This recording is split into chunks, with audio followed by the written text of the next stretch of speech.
Good morning, all is well. प्यारे बच्चों, आज हम क्लास 8 हिंदी एनसीईआरटी बुक का लेसन जो है 12th पढ़ रहे हैं, सुदामा चरित। सुदामा चरित जो लेसन है, ये जो कविता है, इस कविता के जो कवि हैं श्री नरोत्तम दास जी हैं। नरोत्तम दास जी ने इस कविता में बहुत ही भावपूर्ण तरीके से जो है मित्रता का वर्णन किया गया है और सुदामा की दीन दशा ने गरीबी का दशा का वर्णन किया है। सुदामा जी के जीवन चरित्र पर आधारित यह कविता है। कृष्ण और इसमें सुदामा के मिलन के बारे में बताया गया है। श्री नरोत्तम दास जी का जन्म जो है 1550 में जो है उत्तर प्रदेश सीतापुर जिले में हुआ था और इनकी मृत्यु जो है 1605 ईस्वी में हुई थी। जो नरोत्तम दास जी हैं, ये भक्ति कालीन के कवि थे और इनकी भाषा प्रभावपूर्ण सरस ब्रज भाषा का इन्होंने अपनी कविता में संपूर्ण उपयोग किया गया है और उनकी शैली काव्यात्मक नाट्य शैली है। मतलब काव्यात्मक का मतलब होता है कविता में है, परंतु ये जो है सुदामा और कृष्ण के बारे में नाटक ऐसा प्रतीत होता है जैसे नाटक हमारे सामने चल रहा है। इनकी प्रमुख रचनाएं हैं सुदामा चरित, ध्रुव चरित, नाम संकीर्तन और विचारमाला। सबसे पहले ये जो आप माइंड मैप देख रहे हैं, इस माइंड मैप के द्वारा हम इस कविता में वर्णों में अंतर जैसे होता है फ और फ, ब और व, और बहुत से अंतर होते हैं जिसे फ और फ, जरा और जरा, मतलब वर्णों में अंतर इसमें बताया गया है। इस कविता में विस्मय आदि बोधक शब्दों का प्रयोग किया गया है। सबसे बड़ी बात है कि इस कविता में अलंकार, जैसे कविता में एक लाइन आई थी कि पानी परात को हाथ छुए नहीं, जल को नैनन पग को धोए, मतलब कि उन्होंने पानी का जो परात में पानी था उसको छुआ भी नहीं था, मतलब इसमें जो है बड़ा चढ़ा गया था। इसमें अतिशयोक्ति अलंकार का वर्णन किया गया। नए शब्द हैं और शिक्षा, मतलब इसमें मित्रता का वर्णन किया गया है और शिक्षा मिलती है कि हमें चाहे गरीब रहे चाहे अमीर रहे, अपनी मित्रता को नहीं छोड़ना चाहिए, इसमें बताया गया है। सुदामा चरित जी ने नरोत्तम दास जी ने सुदामा चरित के पदों में नरोत्तम दास जी ने कृष्ण और सुदामा के मिलन और सुदामा की दीन अवस्था, दीन का मतलब होता है गरीबी अवस्था, कृष्ण की उदारता का वर्णन किया है। साथ ही इसमें उन्होंने उनकी आपस में नोकझोंक, जो उनके जो दोनों मित्रों के बीच में जो लड़ाई झगड़े नोकझोंक जो चलती है, उसका बड़ा ही कुशलता पूर्वक वर्णन किया है। और उन्होंने यह भी दर्शाया है कि कृष्ण ने कैसे अपने मित्रता का धर्म का पालन किया और सुदामा के कहे बिना कही उनके मन की बात जानकर सब कुछ जो है श्री कृष्ण भगवान ने उनका परिपूर्ण कर दिया था। उन्होंने श्री कृष्ण कैसे मित्रता का धर्म का पालन किया और मित्र का सबसे प्रथम कर्तव्य रहता है कि अपने मित्र की बिना कहे उनकी बात, मन की बात समझकर उनकी अवस्था को जान ले और उसके लिए कुछ और करे, उदारता दिखाए। यही इस कविता के माध्यम से यह बताया गया है। बड़ा ही उदारता पूर्वक वर्णन किया गया है। अब सबसे पहले हम कविता पढ़ेंगे, कविता की लाइनें पढ़ेंगे, शब्दार्थ पढ़ेंगे और उसका अर्थ पढ़ेंगे। सबसे पहला पद है, शीस पगाना जगह तन में प्रभु जाने को आही बस के ग्रामा, धोती फटी सी लटी दुपटी अरुपाए उपन को नहीं सामा, द्वार खड़ो दिज दुर्बल एक रहो चकसो बसुधा अभिरामा, पूछत दीन दयाल को धाम बतावत आपनो नाम सुदामा। बहुत ही सुंदर पूर्वक ढंग से, भावपूर्ण ढंग से श्री नरोत्तम दास जी ने इस कविता का वर्णन किया है। शीस का मतलब होता है सिर, पगा यानी पगड़ी, उपाना यानी जूता, द्विज यानी ब्राह्मण और वसुधा का मतलब होता है पृथ्वी और अभिरामा मतलब सुंदर, खड़ो मतलब खड़ा है और द्विज दुर्बल का मतलब होता है जो है दुबला पतला, ब्राह्मण, रहो चकसो मतलब चकित आश्चर्यचकित है, जगह का मतलब होता है कुर्ता। अब कविता के माध्यम से श्री नरोत्तम दास जी यह कहना चाहते हैं कि अपनी पत्नी के आग्रह पर जब उनकी पत्नी ने कहा कि इतनी गरीबी है और तुम्हारे मित्र तो इतने बड़े मतलब राजमहल के राजा है, द्वारकाधीश है, तुम उनके पास सहायता के लिए क्यों नहीं जाते। तब वह सुदामा जी अपने मित्र से मिलने जाते हैं और जब द्वारका जी पहुंचते हैं तो जैसे ही वह महल के सामने खड़े होते हैं तो द्वारपाल आकर श्री कृष्ण को क्या बताता है कि कृष्ण के महल के सामने जब सुदामा खड़े हैं तब द्वारपाल ने महल के अंदर जाकर श्री कृष्ण से जो है कहा, बोले हे प्रभु, एक व्यक्ति गरीब, बहुत ही दुबला पतला व्यक्ति महल के सामने खड़ा है और उसकी बहुत ही गरीबी हालत है और वो अपने आपके बारे में ही पूछ रहा है। उसकी सिर पर ना तो पगड़ी है, बोले शीश पगाना झगा तन में, ना ही सिर पर पगड़ी है ना ही उसके शरीर पर कोई झगला है, मतलब कोई कुर्ता है, और ना तन पर कुछ भी झगला है प्रभु, और ना मालूम कौन से गांव से चलकर आया है, वो कुछ बता ही नहीं रहा है। धोती फटी सी लटी दुपट्टी, और बोले उसकी धोती जो है फटी हुई है और उसने जो गमछा डाला हुआ है वो सिर्फ गमछा डाला हुआ है, और उपाना को नहीं शामा, और उसके पैरों में ना तो जूते हैं। द्वार खड़ो दुज दुर्बल एक रही चकसो बसुधोर अभिरामा, और वह दरवाजे पर खड़ा हुआ है, वह एक बहुत ही गरीब ब्राह्मण, और वह आश्चर्यचकित होकर इस धरती को देख रहा है। पूछत दीन दयाल को धाम बतावत आपनो नाम सुदामा, और दीन दयाल अर्थात आपका ही नाम बार बार पूछ रहा है कि मैं श्री कृष्ण का मित्र हूँ, और अपना नाम बार बार वह सुदामा बता रहा है। ये पद आपको मैंने हिंदी बता दिया है कि इसमें बहुत ही सुंदर ढंग से चित्रण किया गया है, और सुदामा और कृष्ण के मिलना होता है, दोनों बचपन के मित्र हैं। जब आपको पहले ही बता चुकी कि सुदामा बहुत ही गरीब हो जाते तो अपने पत्नी के कहने पर बोले कृष्ण से कुछ तो मिल जाएगा, और कृष्ण का द्वारपाल आकर कहता है कि व्यक्ति सिर पर ना तो पगड़ी और ना ही उसके पैर में जूते हैं, फटी धोती फटी, और उसके शरीर पर कोई भी कुर्ता नहीं है, वो दो बहुत ही गरीब ब्राह्मण है, और बार बार वह आश्चर्यचकित होकर इस धरती को देख रहा है, और वो सिर्फ आपके बारे में पूछ रहा है और अपना नाम जो है सुदामा बता रहा है। सेकंड वाला स्टेंजा देखिए, बहुत ही अच्छे तरीके से, बहुत ही भावपूर्ण तरीके से नरोत्तम दास जी ने जो है इस कविता का वर्णन किया गया है। क्या बोल रहे हैं, ऐसे बेहाल विवाइन सो पग कंटक जाल लगे पुन जोए, हाय महादुख पायो सखा तुम आए तेना किते दिन खोए। देख सीधा सुदामा के दीन दशा करुणा करे के करुणा दीदी रोए, पानी परा तो को हाथ छुए नहीं नैनन के जल सोप। इस पंक्ति में जो है अतिशयोक्ति अलंकार का प्रयोग किया गया है। बेहाल का मतलब होता है बुरे हाल, बेबाइन होती ना पैरों के पीछे साइड जो हमारी एड़ियां फट जाती उसे बेबाइन बोलते हैं। पग यानी पांव, कंटक यानी कांटा, पुनि जो यानी निकालना, महादुख यानी बहुत बड़ा दुख, सखा यानी मित्र, इतने कितने ने इतने दिन, दशा यानी बुरी दशा, करुणा करके का मतलब होता है जो है दया करके, पानी परात का मतलब होता है बड़ी सी परात, खुला बर्तन होता है, नैनन के जल ने आंखों से आंसू की धार निकल गई, और पग का मतलब होता है पैर। कि इस पंक्तियों में बताया गया है, कवि श्री नरोत्तम दास जी कहते हैं कि कृष्ण सुदामा के विषय में जैसे ही सुनते हैं कि सुदामा आए हैं, वह दौड़कर बाहर आते हैं, और बाहर अपने मित्र जब सुदामा को देखते हैं तो उनकी आंखों से आंसू की धारा निकल पड़ती है। और ऐसे सुदामा का बेहाल देखकर बोले, ऐसे बेहाल विवाइन सो पग कंटक जाल पुने जग सोई, कि उनके बेहाल देखकर सुदामा की विवाइयां एड़ियां फट चुकी हैं, और जो है उनके सभी पैरों, उनके पैरों में कांटे लगे हुए हैं जो श्री कृष्ण भगवान जो निकाल रहे हैं। हाय महा दुख पायो सगा, कि हे मित्र तुमने कितना दुख पाया, तुम्हें कितना दुख था, कितना महा दुख था। तुम इतने दिन कहाँ रहे, तुम आए इतने दिन, कितने मतलब तुम इतने दिन कहाँ रहे, यहाँ क्यों नहीं आए। देख सुदामा के दीन दशा करुणा करके करुणा निधि रोए, कि सुदामा की इस गरीब हालत को देखकर भगवान श्री कृष्ण, यहाँ करुणा निधि जो है भगवान श्री कृष्ण को करुणा करके, मैंने बहुत अधिक दुख करके भगवान श्री कृष्ण जो है रोने लग गए।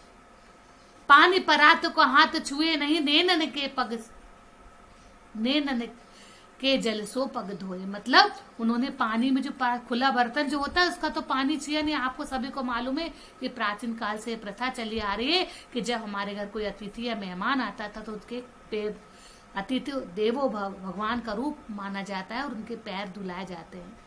तो जब उन्होंने परात में पानी लाया तो उस पानी के परात को छुआ ही नहीं, बल्कि हाथ भी नहीं लगाया, बल्कि अपने आंसुओं से उनके सुदामा जी के पैर धो दिए। यहाँ पर अतिशयोक्ति अलंकार का प्रयोग किया गया है।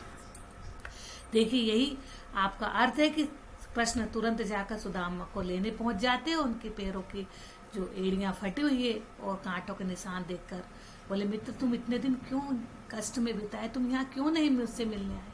और सुदामा जी की इतनी बुरी हालत, खराब हालत देखकर श्री कृष्ण भगवान रोने लग जाते हैं और इतना रोते हैं कि उनका जो पैर धुलाने के लिए जो परात लाते उस परात को छू तकते नहीं है, छूते भी नहीं है और सुदामा जी के पैर कृष्ण के आंसू से ही धुल जाते हैं।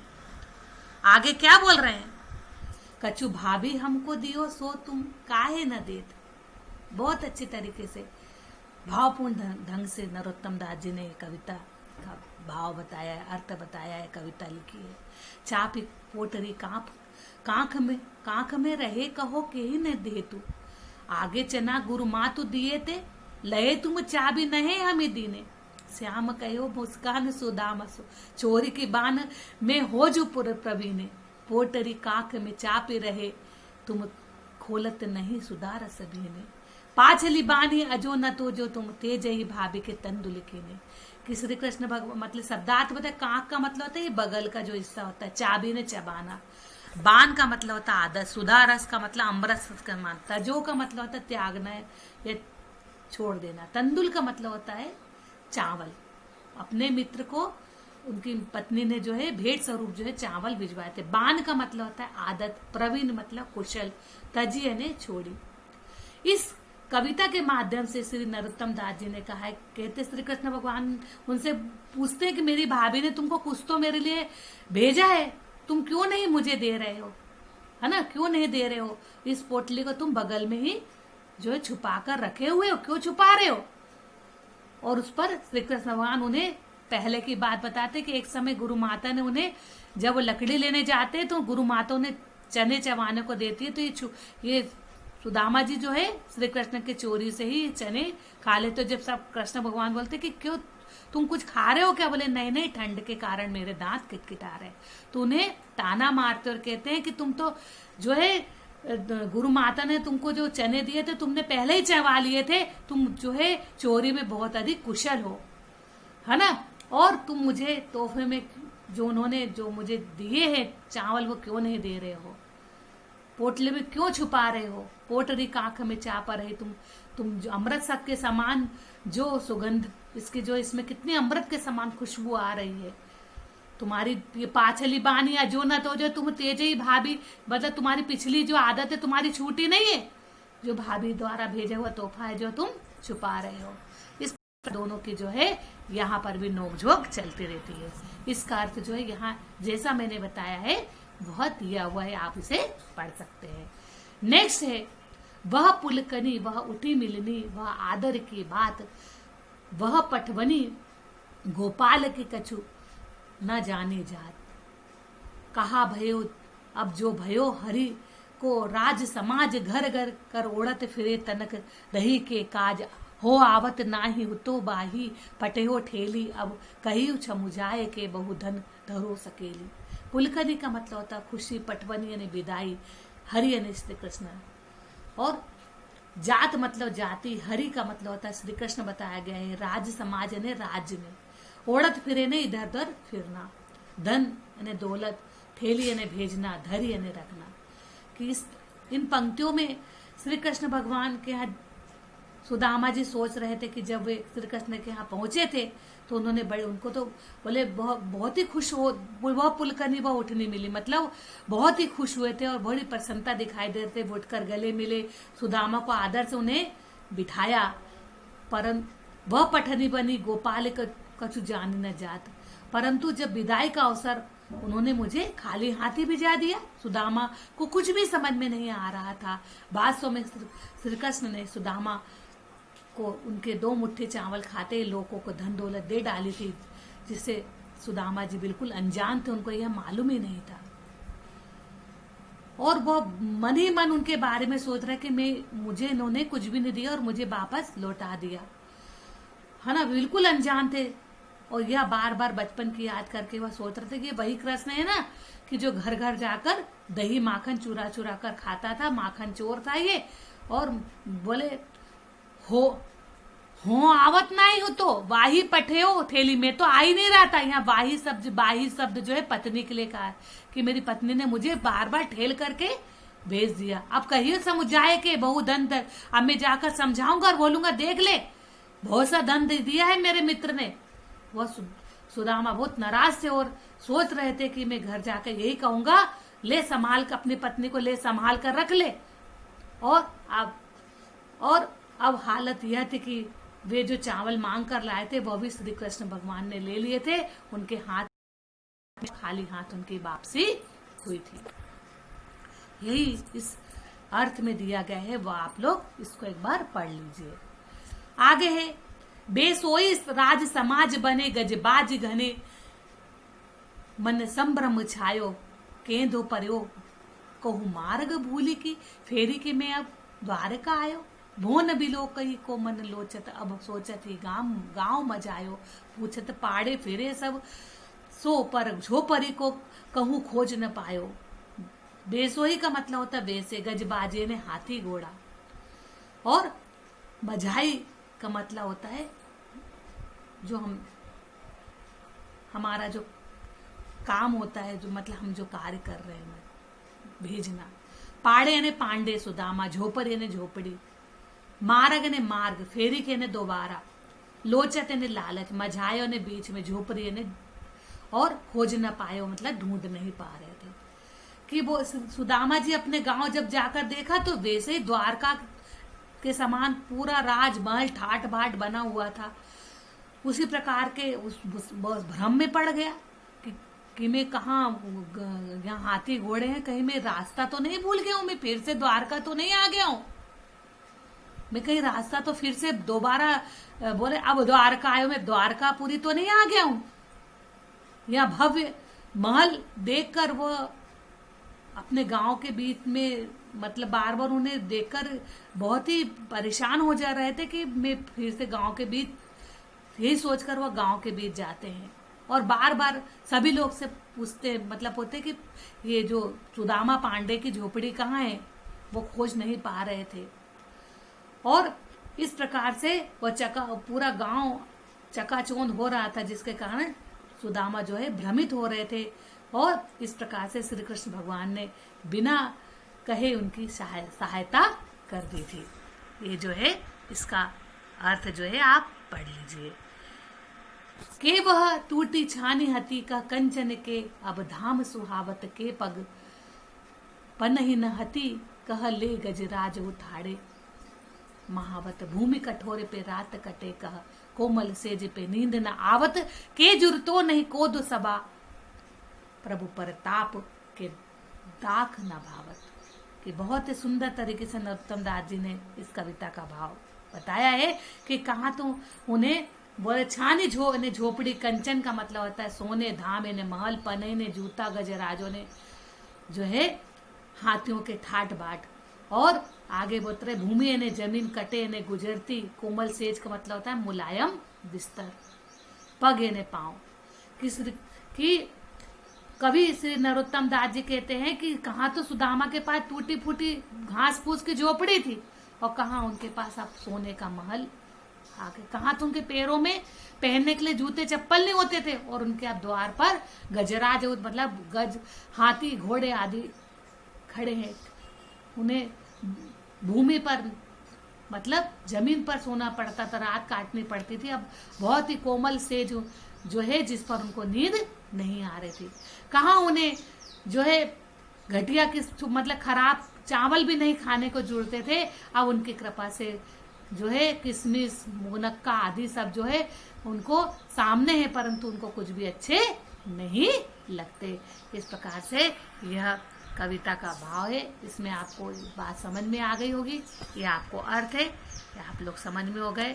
और आई होप कि ये लेसन आपको बहुत अच्छे तरीके से समझ में आ गया होगा। एक छोटा सा वीडियो जो मुझे बहुत ही पसंद है, मैं हमेशा ये वीडियो बच्चों को दिखाती हूँ, वो छोटा सा वीडियो डालूंगी। यारे द्वार पालो कन्हैया से कह दो कि दर पे सुदामा गरीब आ गया है, कि दर पे सुदामा गरीब आ गया है। अरे द्वार पालो कन्हैया से कह दो कि दर पे सुदामा गरीब आ गया है। और यह गीत, इस भजन का लुत्फ आप उठाइए और आपको ये कविता बहुत अच्छे तरीके से समझ में आ गई होगी। थैंक यू, धन्यवाद। Stay home, stay safe.